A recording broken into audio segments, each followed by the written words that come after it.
Perkenalkan, nama saya Nur Ramadan Fauzi Abdullah dengan NIM 3411911026. Pada kesempatan kali ini, saya ingin mempresentasikan implementasi robot di kehidupan manusia di era modern pada tugas Bahasa Indonesia. Oke, sebelumnya saya perkenalkan dulu sejarahnya robot.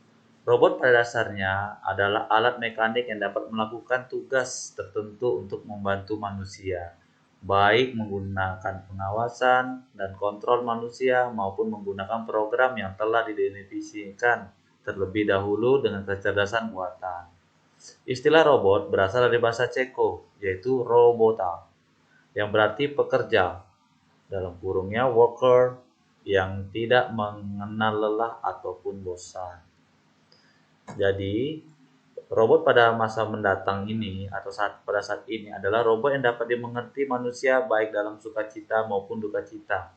Disebut dengan robot cerdas, di mana prinsip robot ini menggunakan perintah suara. Robot ini hanya mengenali suara user tertentu.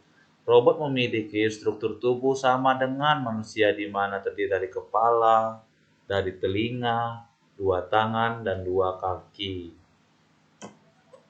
Oke, pada kesempatan kali ini saya ingin memperkenalkan macam-macam robot cerdas yang sudah diciptakan di era modern pada saat zaman sekarang saat ini. Mari kita lihat ya. Yang pertama, sebuah robot AI yang diciptakan oleh perusahaan robotik asal Hong Kong bernama Hanson Robotics. Diprogram menggunakan AI Sophia, memiliki tingkat kecerdasan yang setara dengan manusia, ber-IQ standar. Ia dapat berkomunikasi dengan berbagai macam bahasa dan dikenal sebagai robot terpintar pada masanya. Dan yang kedua, para peneliti teknologi robotik menilai bahwa Geminoid dirancang terlalu pintar dan dianggap sebagai ancaman bagi umat manusia. Dalam waktu singkat, Geminoid dapat mencontek gelagat kebiasaan, cara berbicara, dan berpikir Profesor Ishiguro, yang merupakan salah satu otak tercerdas di dunia. Wah, bahaya sekali ya teman-teman.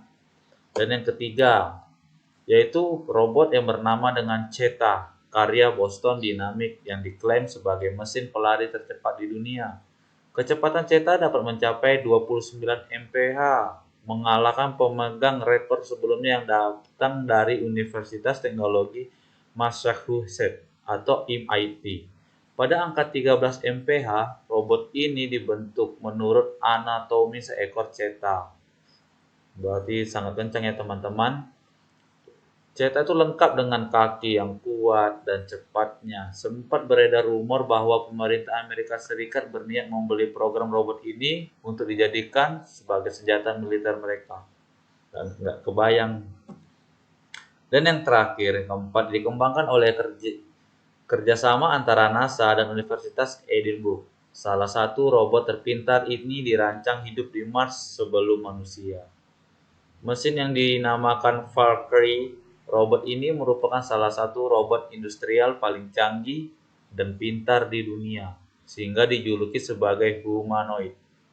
Selain tujuannya sebagai mesin prototip kelangsungan hidup di Mars, Universitas Edinburgh dan NASA juga mengklaim bahwa Valkyrie bisa dibawa pulang sebagai robot asisten rumah tangga.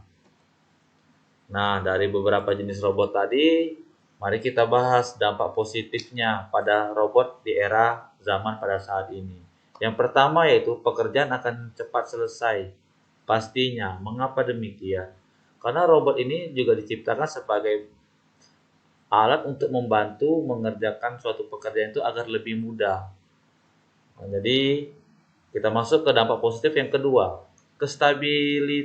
Kestabilan dan meningkatkan kualitas produk pada industri.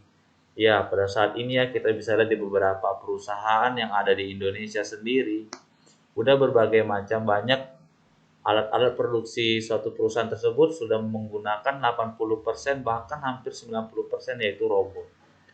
Wah, sangat merugikan kali ya bagi kita-kita yang manusia untuk bekerja, karena mungkin makin sempitnya ya lowongan pekerjaan.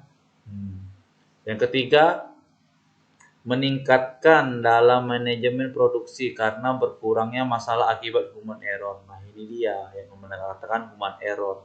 Jadi setiap ada robot ini, dia bakal tidak akan terjadi yang namanya human error lah. Oke, dan yang terakhir itu lingkungan kerja yang lebih manusiawi.